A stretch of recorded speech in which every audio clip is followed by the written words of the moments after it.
Radical. You know, several months ago, I had this goal that I was going to tune into AEW and follow pretty much every CM Punk match, every Daniel Bryan match, every Sting match. You know, I didn't have any expectation that I would be able to follow all the shows, all the Dynamites, all the pay-per-views. I don't think I'd be able to even see any of the pay-per-views unless I caught them online. But I've not been a good AEW fan. I've not been a good even casual wrestling fan because I'm not able to really kind of keep up with a lot of it like I'd like to. But it's some big news I'd like to share. Kind of, in a way I'm kind of shocked at it, but in a way not so much. There's some problems in AEW concerning a lot of the talent, a lot of the top tier talent.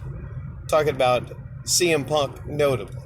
Now CM Punk was a big star in WWE, and he's pretty much been on the top of the heap in AEW. In fact, I think right now he's actually the champion, I believe.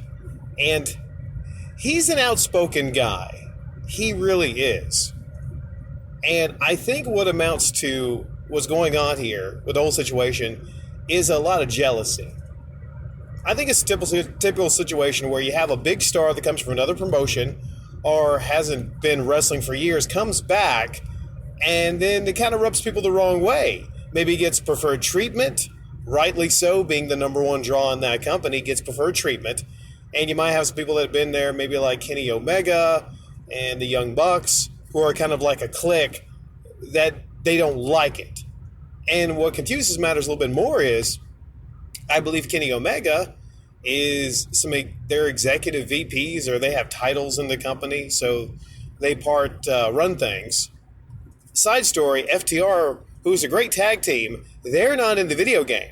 And I think it's pointed to actually Kenny Omega as to why they are not in the video game. So there's a lot of things happening here, not only just with CM Punk and Kenny Omega, way too much to really go into right now, but there's actually some suspensions also. I don't have the full story, but I'll speak to the CM Punk part of it.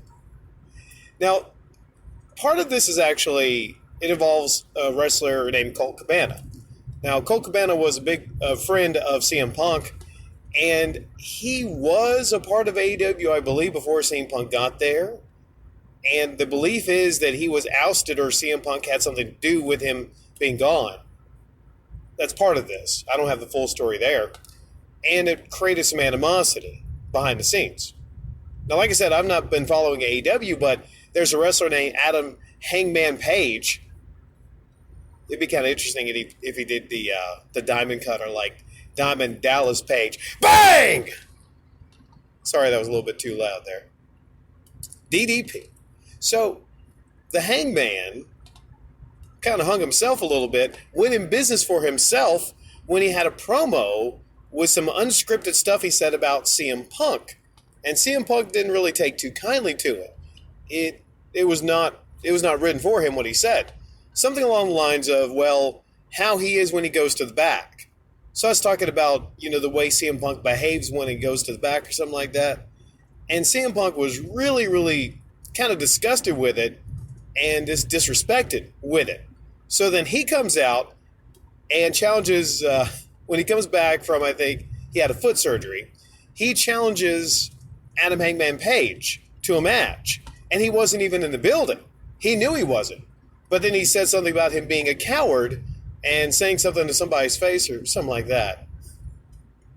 It gets even better. So things come to a head when there's a press conference and CM Punk drops a lot of F-bombs.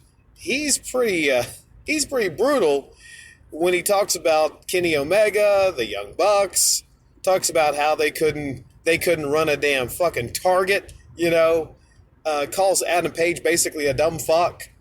People that really don't respect people that have been big stars like himself, So we have an issue that escalated. Not just that, but Kenny Omega and the Young Bucks actually confronted CM Punk in the locker room. There's not a lot of eyewitness accounts, but there was a tussle. There was a fight.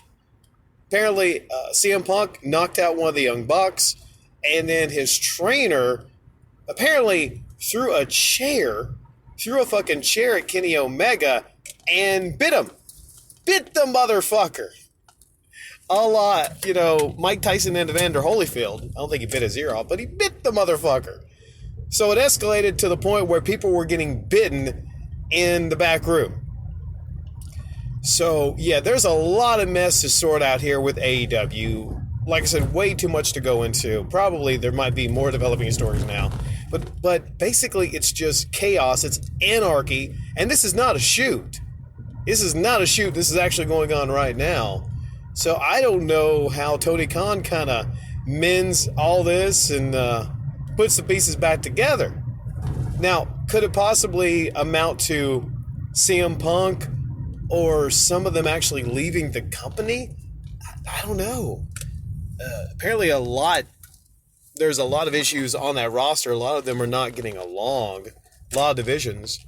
And this is a perfect opportunity, I think, for WWE to actually swarm in and maybe get some of these people over there. Because Vinnie Mac is gone. And that's what was keeping a lot of people away from WWE. So, yeah, very, very crazy situation here, to say the least.